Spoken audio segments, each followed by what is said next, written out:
Olá, professores e estudantes, sejam bem-vindos aí para a nossa aula de Biologia. Eu sou o professor Daison Jardim e vamos ver aí o que temos na nossa aula 17. Objeto de conhecimento, composição e organização dos seres vivos, fundamentos da ecologia, composição, dinâmica e evolução da atmosfera terrestre, astrofísica, métodos para a determinação das propriedades físico-químicas de planetas e estrelas. No detalhamento, nós vamos ver aí sobre meio ambiente, conservação e preservação. Então, caderno e caneta na mão e vamos para a nossa aula.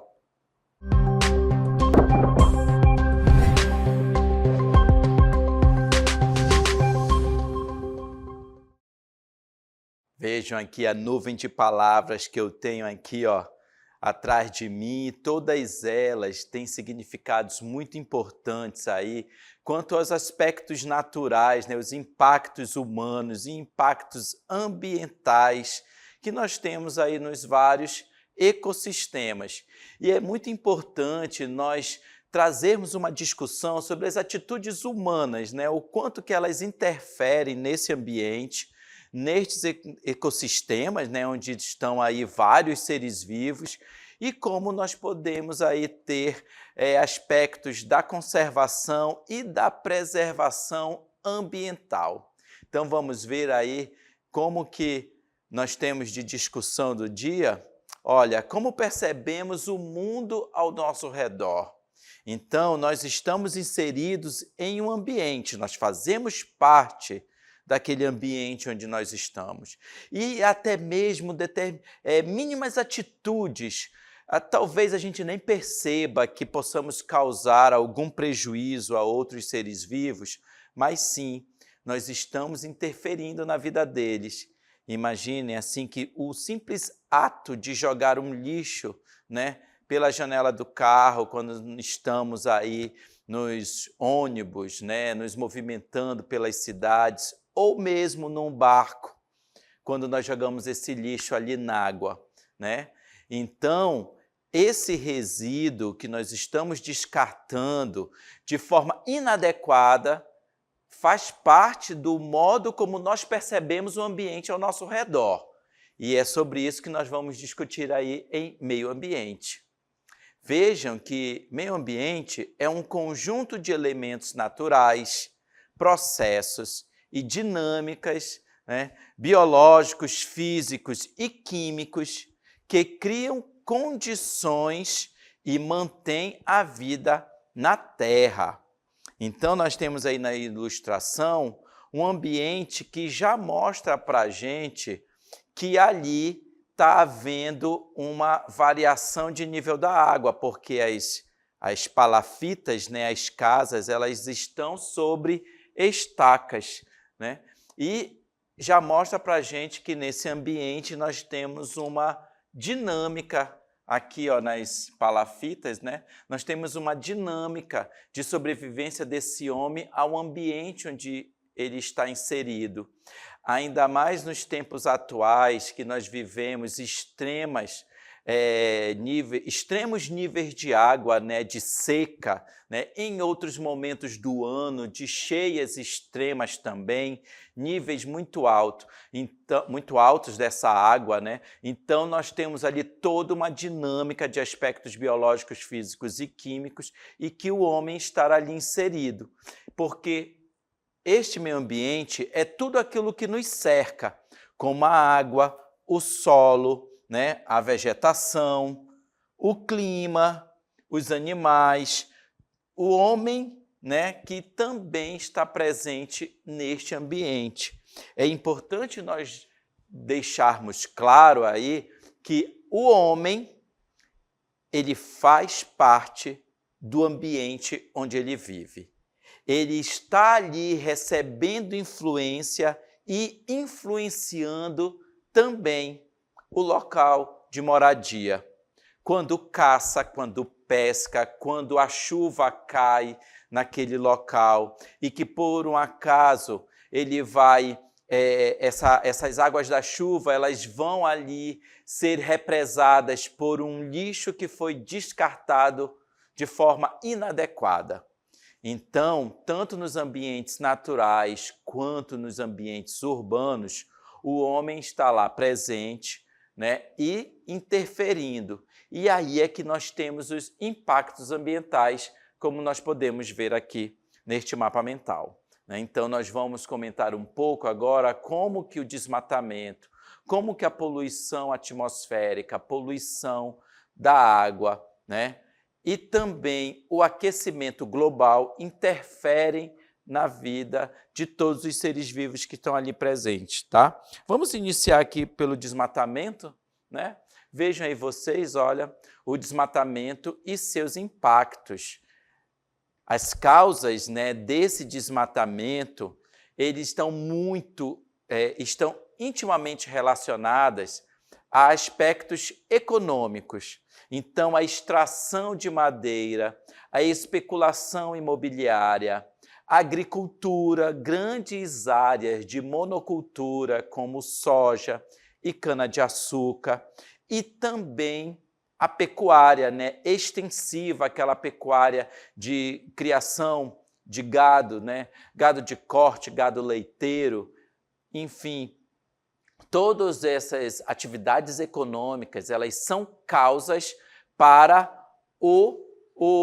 para levar o desmatamento ou desflorestamento de uma área, tá bom? E nós temos aí também as consequências, tá? As consequências desse desmatamento, ela está relacionada aí à perda de biodiversidade, alteração dos regimes hídricos. O que significa aí alteração dos regimes hídricos? Ele está ali relacionado à pluviosidade, né, a aspectos de chuva, a quantidade de chuva que cai em um determinado local e o quanto que os corpos de água, os rios, são influenciados, né, os níveis desses rios entre seca e cheia são influenciados por essa chuva que cai num determinado local. Ela tem um padrão entre poucas chuvas e muitas chuvas variando ao longo do ano, tá? Então, nós temos também o impactos no ciclo da água, que foi um pouco disso que eu comentei, o quanto que o desmatamento, né, vai influenciar também nessa evapotranspiração da cobertura vegetal, nessa pluviosidade que está relacionado à chuva que cai num determinado local. Então, tem sofrido variações ao longo dos anos e o que percebemos é que, ano após ano, está ocorrendo aí uma crise hídrica, né? Então, nós estamos já percebendo falta de água, né, para o uso das atividades econômicas, atividades de sobrevivência do indivíduo em várias regiões. Então, aí nós comentamos um pouco sobre o desmatamento. E vamos ver agora sobre poluição atmosférica e seus impactos. As causas da poluição atmosférica aí tá relacionada à queima de combustíveis fósseis, né, e petróleo e derivado, né, gasolina, querosene, todos estes eles são provenientes de combustíveis fósseis, que são aqueles que passaram muito tempo para serem formados, né, por conta ali dos fósseis, né, de seres vivos que foram fossilizados no ambiente e que ao longo dos anos, décadas, eles vêm diminuindo a sua oferta e cada vez mais também estão relacionados aí às indústrias, estão relacionados a fatores de crescimento urbano, o excesso uso de automóveis o excesso uso de combustíveis fósseis, né, petróleo e derivados em automóveis, e aí leva à poluição atmosférica. Como consequência, nós temos aí problemas respiratórios, são problemas de saúde, aumento do efeito estufa, aquecimento global e acidificação dos oceanos. Todos esses são impactos muito severos no ambiente, porque eles afetam não somente a vida do homem, mas de vários seres vivos, de todos os seres vivos e do ambiente, e assim nós temos consequências que não são possíveis nem de medir, né?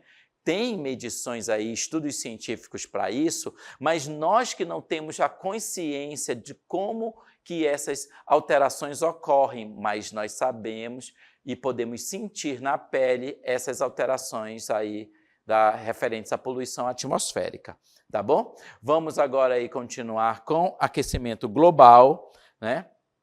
No aquecimento global, ele está muito relacionado à poluição atmosférica, à eliminação ali para o ambiente, para a atmosfera, desses gases de efeito estufa, né, que são provenientes da queima de combustíveis fósseis. Então, o aquecimento global, ele vem sendo... Nós temos aí imagens, né, de geleiras, né, nos oceanos, e que essas geleiras estão derretendo ao longo do tempo e assim influenciando, né, de forma com consequências graves para o ambiente.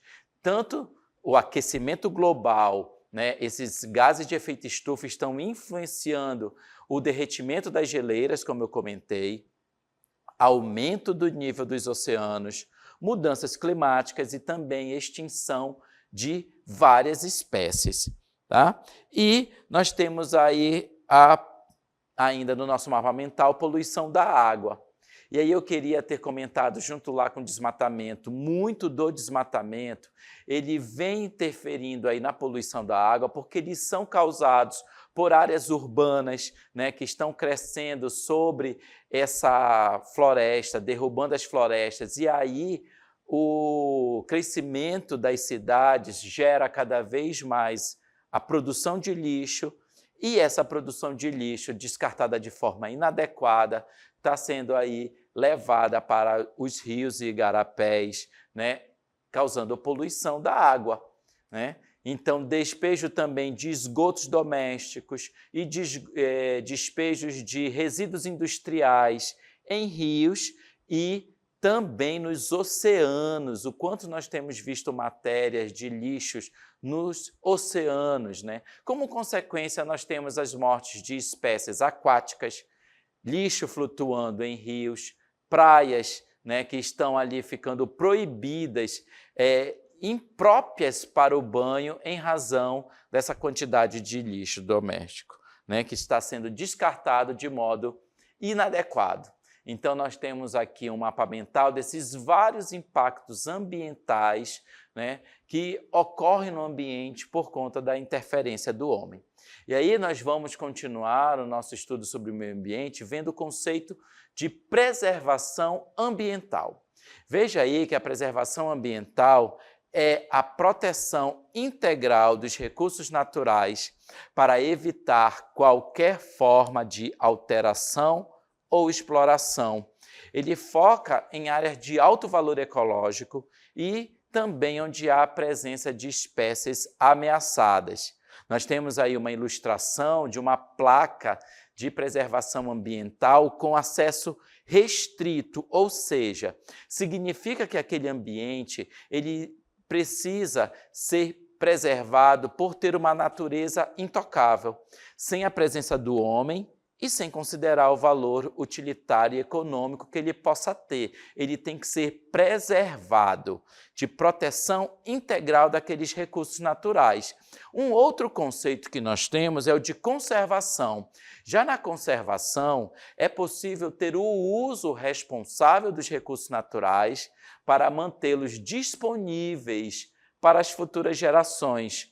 Vejam aí na ilustração que nós temos um manejo do pirarucu. Então, existem reservas extrativistas em que eles protegem, né, esse ambiente com o uso racional da natureza. E esse manejo sustentável, ele vem ali permitindo com que a legislação tenha de forma legalizada a presença do homem, né, naquele ambiente, e ali eles mantêm uma relação harmoniosa, né, de uso, digamos assim, racional. Só é utilizado do ambiente aquilo que é necessário para a sobrevivência do homem. Então, aí nós já temos o conceito de conservação ambiental. E aí, preservação e conservação ambiental, ela é muito importante você gravar em mente por conta de que a diferença delas é fundamental para o entendimento de como a legislação ambiental foi criando áreas, né, de preservação e de conservação que permitisse ali o uso diferenciado desses territórios. Onde é de preservação ambiental, tem uma natureza intocada, com mínima presença do homem. Em territórios de conservação ambiental, o homem já está ali de forma legal e só pode utilizar aquele recurso de modo racional, né, por meio de manejo sustentável do uso daquele recurso. Vamos ver aí que a legislação 9.985, de 18 de julho de 2000, ele instituiu o Sistema Nacional de Unidade de Conservação da Natureza. Então, aí o órgão, né, ele é constituído pelo conjunto de unidades de conservação federais, estaduais e municipais. E os principais objetivos dessa legislação são proteger e conservar essas áreas, né, para que possa ter as espécies ali, né, sem risco, ou seja, essas áreas que têm espécies em risco de extinção, então elas ficam protegidas, né? Preservar e restaurar os recursos e os ecossistemas naturais, valorizar a diversidade biológica desses espaços e promover o desenvolvimento sustentável e atividades de caráter científico. Então, são objetivos ali importantes que a legislação trouxe para esses ambientes. E aí, as unidades de conservação, elas representam esses espaços que foram instituídos por lei e que objetivam proteger a biodiversidade, restaurar ecossistemas, resguardar espécies ameaçadas de extinção e promover o desenvolvimento sustentável. Então, nós temos unidades de conservação aí instaladas, implantadas em várias regiões do Brasil, abrangendo estados diferentes, né, pelo seu tamanho, por sua extensão. Essas unidades, elas são áreas protegidas pelo governo federal e gerenciadas pelo Sistema Nacional de Unidades de Conservação da Natureza. Tá? Esse sistema ele estabelece critérios e normas. Vejam vocês aí que esses critérios e normas é que diferenciam o uso dessas unidades de conservação. Tá bom? Então, a implantação, tanto a criação, a implantação e a gestão dessas unidades de conservação é regido pela Lei 9.985 que eu comentei. E elas podem ser de dois tipos. Vejam vocês aí, ó, unidades de proteção integral, que ela está relacionada à preservação do ambiente, e unidades de uso sustentável, que está ali relacionada à conservação ambiental desses ambientes. E nós vamos iniciar aí com o primeiro tipo, unidade de proteção integral, tá? Vamos explicar um pouco melhor, ver mais detalhes sobre as unidades de proteção integral, em que elas possuem ali o objetivo, a preservação total dos recursos naturais, sem interferência humana significativa. Gravem aí, né, reforcem, fixem esse conceito, porque ele é importante para diferenciar outros usos de unidades de conservação, né, implantadas no Brasil. As unidades de proteção integral, elas estão relacionadas à preservação dos recursos naturais, ok? Nessas áreas, o uso dos recursos é restrito, focado na proteção do ecossistema e da biodiversidade. Então, de acordo com a legislação, né, essas unidades de proteção integral, elas podem ter várias denominações, mas todas elas têm essa função de proteção, né, daqueles recursos naturais, de modo que o homem não possa ter acesso e uso de forma indiscriminada, né? Então, nós vamos ver agora quais são essas unidades de proteção integral.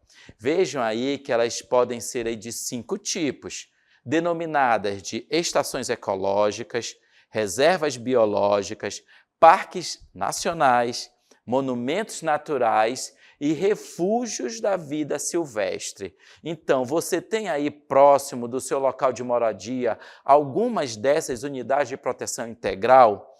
Você tem o acesso ou usa os recursos dessas unidades? Saibam vocês que elas têm a proteção do ambiente com o mínimo da interferência humana para sobrevivência, estritamente. Tá bom? Vamos falar agora um pouco mais sobre o Parque Nacional de Anavilhanas. Então, nesse Parque Nacional de Anavilhanas, ele está localizado no estado do Amazonas.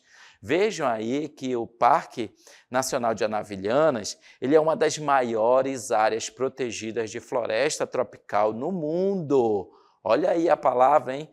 No mundo, localizado aqui no estado do Amazonas, né? Então, lá no território localizado no Rio Negro, cerca de 40 quilômetros acima da cidade de Manaus, que é a capital do estado do Amazonas, né? E lá com sede no município de Novo Airão. Tá? Então, nós estamos vendo aí na imagem esse conjunto de ilhas, porque o Parque Nacional de Anavilhanas, ele é o segundo maior arquipélago fluvial do mundo, com cerca de 400 ilhas e 60 lagos.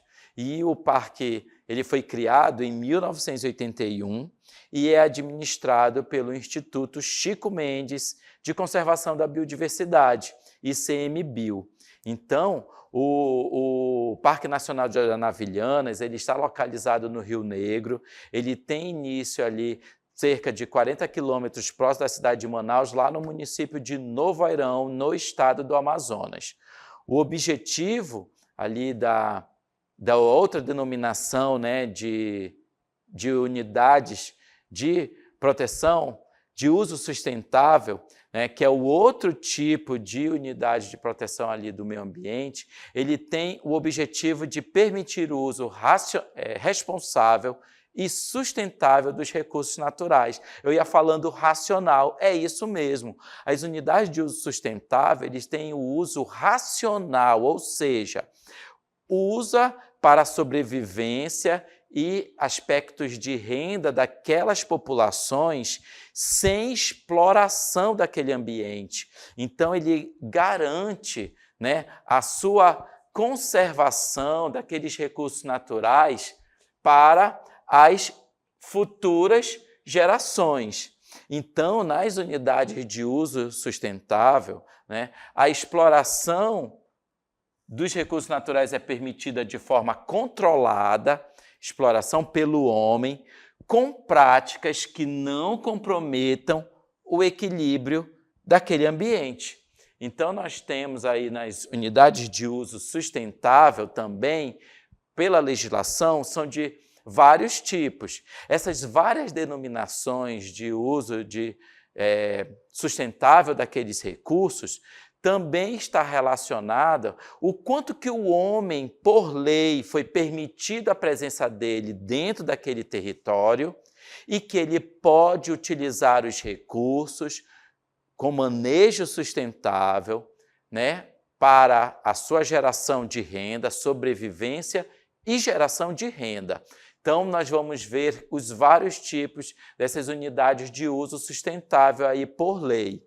nós temos a área de proteção ambiental, área de relevante interesse ecológico, floresta nacional, reservas extrativistas, reserva de fauna, reserva de desenvolvimento sustentável e reserva particular do patrimônio natural. Todas estas, elas são denominações classificadas como unidade de uso sustentável. E nós também vamos ver aí um pouco mais sobre a Reserva de Desenvolvimento Sustentável de Mamirauá, né? A Reserva de Desenvolvimento Sustentável Mamirauá, ela também está localizada no estado do Amazonas, né? Lá no município de Tefé. Vejam aí que nós temos a presença do homem interagindo com esse ambiente, sendo realizado o manejo sustentável desse ambiente e assim permite, de forma legal, por lei, que comunidades, né, estejam instaladas dentro dessas unidades de conservação, e aí no exemplo que nós temos o caso de Mamirauá, né, e possam então gerar renda para a sua sobrevivência. A Reserva de Desenvolvimento Sustentável Mamirauá é uma área de conservação situada no estado do Amazonas, como eu falei, e é conhecida por sua biodiversidade única e por ser um exemplo de modelo de manejo sustentável e conservação ambiental. E ela ali está localizada cerca de 600 quilômetros a oeste da cidade de Manaus, que é a capital do estado do Amazonas, lá na região do Médio Solimões, nos municípios, engloba ali os municípios de Uarini, Fonte Boa e Maraã. Todos esses municípios, eles são do estado do Amazonas, tá? E trata-se da maior reserva florestal do Brasil, dedicada exclusivamente à proteção da várzea amazônica. A Reserva de Desenvolvimento Sustentável Mamirauá, ela é administrada pelo Instituto de Desenvolvimento Sustentável Mamirauá, que é uma organização, pessoal, sem fins lucrativos, né, que gerencia essas unidades, todas os aspectos legais de pesquisa que são realizados também dentro dessas unidades.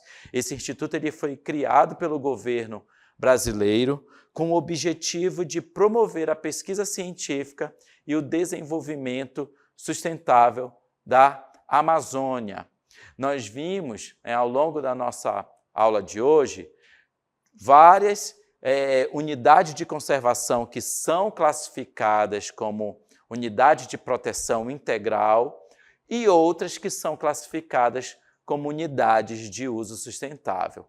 E estas duas classificações, elas estão baseadas nos conceitos de preservação ambiental, em que o recurso natural ele é protegido, né, porque ele tem ali um motivo importante para a sua proteção, delimitados, né, por legislação, e outras unidades de conservação, né, as de uso sustentável, que estão baseadas no conceito de conservação ambiental, em que é possível ter o uso racional daqueles recursos naturais, né, animal, vegetal, são proibidos aspectos de biopirataria, de exploração ilegal, porque ali ocorre manejo daqueles recursos naturais, seja de uso florestal, de pesca ou de qualquer outro, né, tipo de manejo, para a sobrevivência do homem presente nesse, né, sobrevivência dos homens que estão ali, né, das famílias que estão ali, mas também manter esses recursos para futuras gerações, para aqueles que ainda não nasceram, mas que eles também têm direitos por essas funções ambientais que o ambiente traz, né, para a sobrevivência dos seres vivos num determinado lugar. Então, esse foi o assunto da nossa aula de hoje.